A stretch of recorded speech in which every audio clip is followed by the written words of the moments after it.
Alors, 3.1.2, multiplication, division, avec donc les équations. Alors, si on multiplie ou on divise par un même nombre les deux membres d'une égalité, alors on obtient une nouvelle égalité. Donc, c'est-à-dire que l'égalité nouvelle est vraie.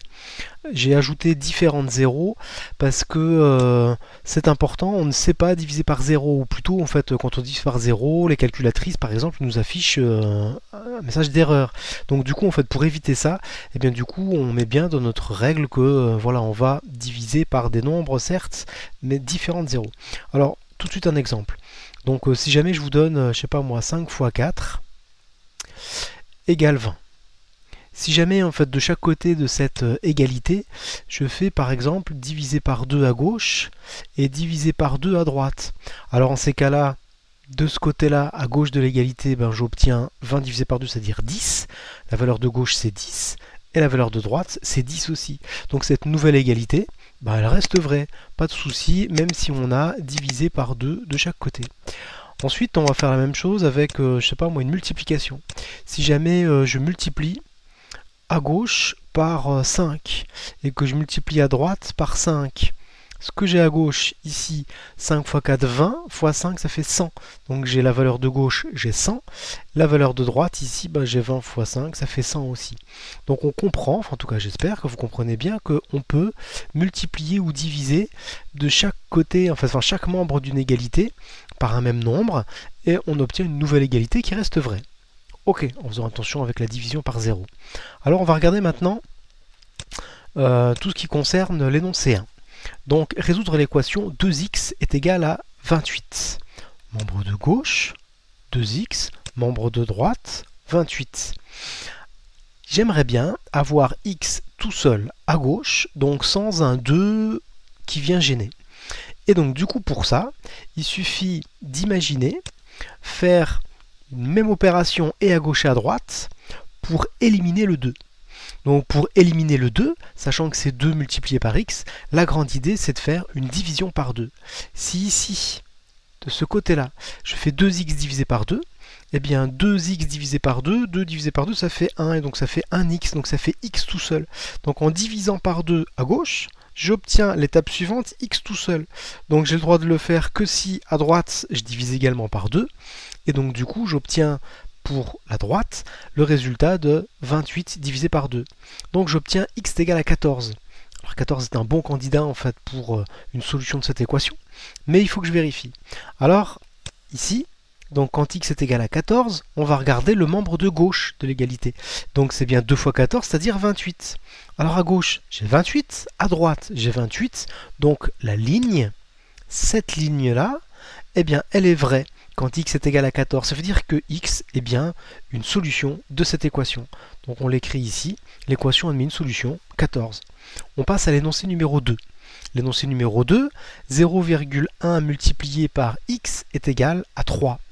Alors pour faire ça, le membre de gauche, on l'identifie bien. Ici, le membre de droite, on l'identifie bien, il est là.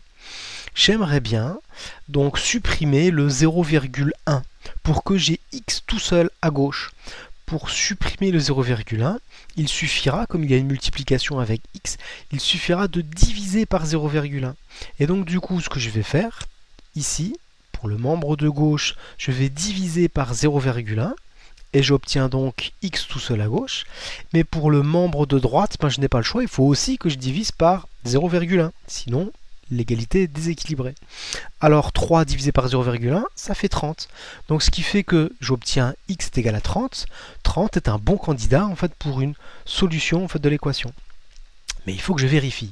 Quand x est égal à 30, alors à gauche, ici, j'obtiens le résultat de 0,1 fois 30, c'est-à-dire 3. Alors à gauche j'ai 3, à droite j'ai 3, donc c'est bon. 30 est bien une solution en fait, de cette équation. Ici, donc, dernière phrase, l'équation admet une solution 30. Ok. Ensuite, je vais passer à l'énoncé, oui, c'est l'énoncé 3 en fait, et non pas l'énoncé 1. Je vais rectifier tout de suite. Voilà, l'énoncé 3. Alors, je dois résoudre cette équation. Moins 7 fois x est égal, avec le membre de droite, à 2. Bon, et bien, qu'est-ce qui me gêne en fait dans le membre de gauche? C'est le moins 7 qui me gêne. Si c'est le moins 7 qui me gêne, qu'est-ce qu'il suffit que je fasse pour pouvoir l'éliminer? Eh bien du coup, je vais diviser par moins 7. Donc la grande idée, ici, voilà, c'est de faire diviser par moins 7 à gauche, mais du coup, je suis obligé de faire diviser par moins 7 à droite pour que l'égalité reste vraie. Alors, à gauche, c'était le but, j'ai x tout seul, moins 7 divisé par moins 7, ça fait 1, donc 1x, et donc du coup, 1x, c'est x tout seul. À droite, j'ai alors un nombre négatif, donc moins, et puis 2 divisé par 7, ça tombe pas juste. Alors là, attention, on manipule des valeurs exactes, donc ce qui fait que je laisse sous forme d'une fraction moins 2 septièmes. Je ne vais pas écrire tout l'écran de la calculette. À partir de là, c'est moins 2 septièmes est un bon candidat en fait pour être solution de l'équation.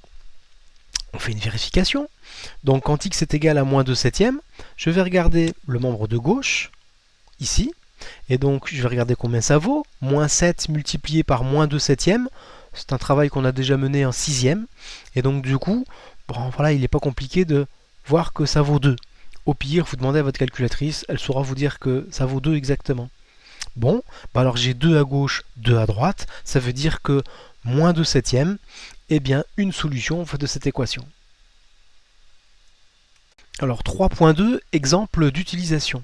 Alors les équations, la résolution des équations est très utile pour résoudre des problèmes. Donc en voici un.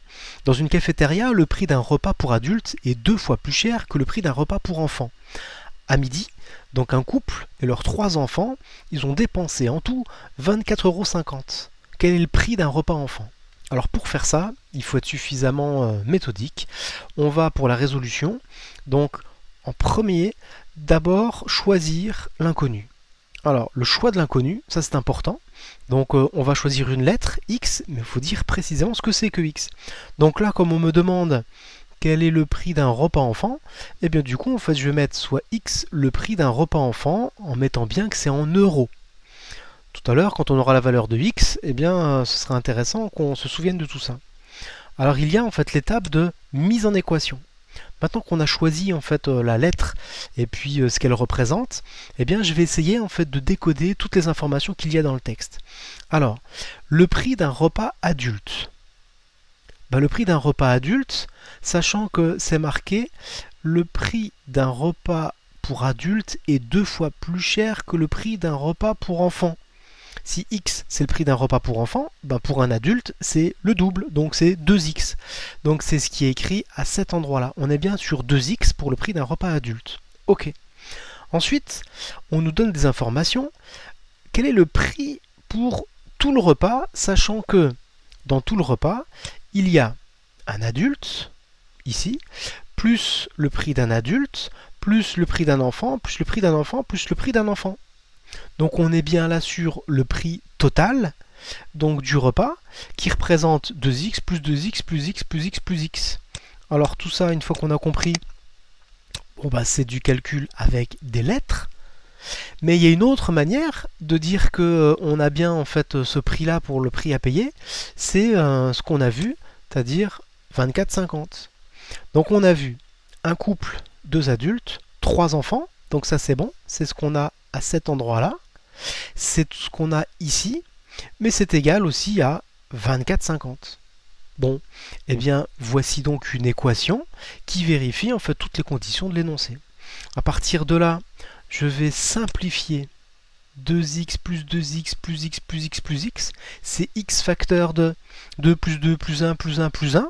Et donc là, le calcul littéral, il faut qu'on soit à l'aise avec, c'est-à-dire 7x. Donc ce que j'ai souligné ici, eh bien c'est la même chose que 7x. Et puis à droite, j'ai 24,50. Donc 24,50 à cet endroit-là. À partir de là, qu'est-ce qui me gêne?